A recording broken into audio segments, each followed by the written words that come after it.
কয়েকটা আলু খোসা ছাড়িয়ে নিয়ে নিয়েছি, তার মধ্যে দিয়েছি কয়েকটা রসুন আর দেবো কয়েকটা কাঁচা লঙ্কা। ঝালটা নিজেদের মতো, কে কতটা ঝাল খাবে। এখানে বাচ্চারা করছে এই জন্য খুব বেশি ঝাল দেবো না। কয়েকটা কাঁচা লঙ্কা। এবারে এটাকে গ্রাইন্ডারে একটা মিহি পেস্ট করে নেবো। মিহি পেস্ট হয়ে গেছে দেখতেই পাচ্ছ। তো এর সঙ্গে নেব ব্রেড, প্লেন যে কোনো ব্রেড। তো আমার কাছে 3 পিস ব্রেড ছিল, এই 3টা ব্রেড এর সঙ্গে আমি দিয়ে দেবো। দিয়ে দিয়েছি, এটাকেও গ্রাইন্ডারে আর একবার পেস্ট করে নেব। তো পেস্টটাকে বের করে নিয়েছি দেখতে পাচ্ছ। তার সঙ্গে তার সঙ্গে কুচনো পেঁয়াজটাকে খুব সুন্দর করে মিহি করে কুচিয়েছি। আর নিয়েছি চিকেন। তো চিকেনটা এখানে আমি রান্না ব্যবহার করেছি, মানে বাড়তি জিনিস ছিল আমার, চিকেন কিছুটা বেশি হয়ে গেছিলো রান্নার চিকেন, ওইটাকে আমি নিয়ে সুন্দর করে হাতে ম্যাশ করে নিয়েছি। তো তোমরা যদি এখানে কাঁচা চিকেন ব্যবহার করতে চাও তো ওটা গ্রাইন্ডারে পেস্ট করে নেবে, তবে একসঙ্গে নয়, মানে দরদরা পেস্ট করবে, মানে একবার মিহি পেস্ট নয়, দরদরা একটু পেস্ট করে নেবে যাতে মুখে লাগে। তো আমি এখানে রান্নার চিকেনই নিয়েছি। আসল কথা কী বলো তো, বাচ্চারা অনেক সময় জিনিস বেশি হয়ে যায়, বাচ্চারা কী খাবো করতে থাকে। আমি কি করি, ওই বাড়তি থাকা জিনিস দিয়ে কিছু একটা নতুন আইটেম বানিয়ে ফেলি, যাতে বাড়তি জিনিসটা খেতেও মানে একটা অন্যরকম টেস্টও আছে, জিনিসটা নষ্টও নাই হয়। ওই কারণে ওইভাবে আমি নতুনত্ব জিনিস বানিয়ে নিই। তো হঠাৎ করে আমার মাথায় যেটাই আসে আমি ওটাই বানাই। তো চলো এটাকে সব একসঙ্গে মাখিয়ে নেব। মাখিয়ে নিয়েছি হাতে। তো মাখানোর পর এর সঙ্গে মানে নরম হবে, তো কাঁচা আলুটা দিয়েছি, একটু নরম ভাব হবে। তো বড়া তো বসবে না, পকোড়া করো যাই করো ওটা তো বসবে না, ওই কারণে ওর সঙ্গে আমি একটু বেসন দিয়েছি। তো তোমরা এখানে যদি,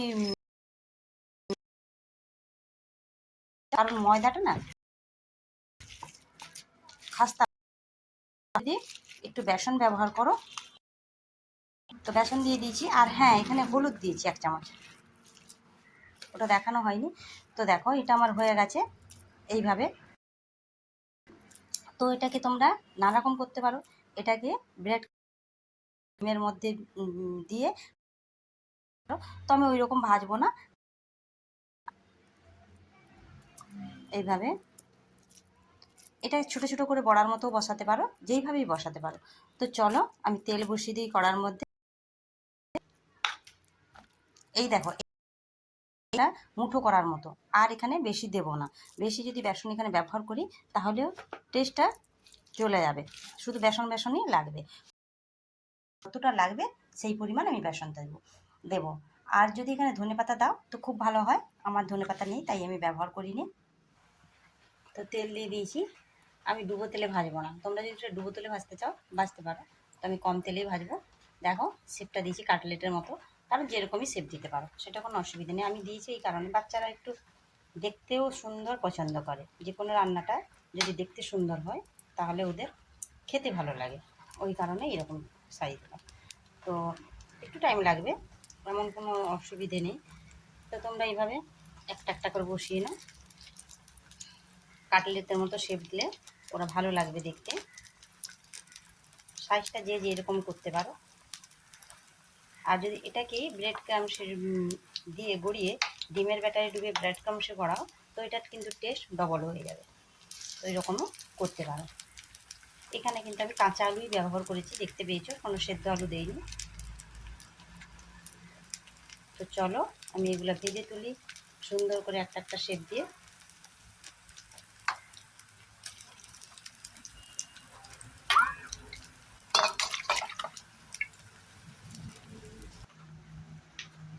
তো দেখো আমি দুদিক লাল করে ভেজে তুলে নিয়েছি, দেখতেই পাচ্ছ হবে।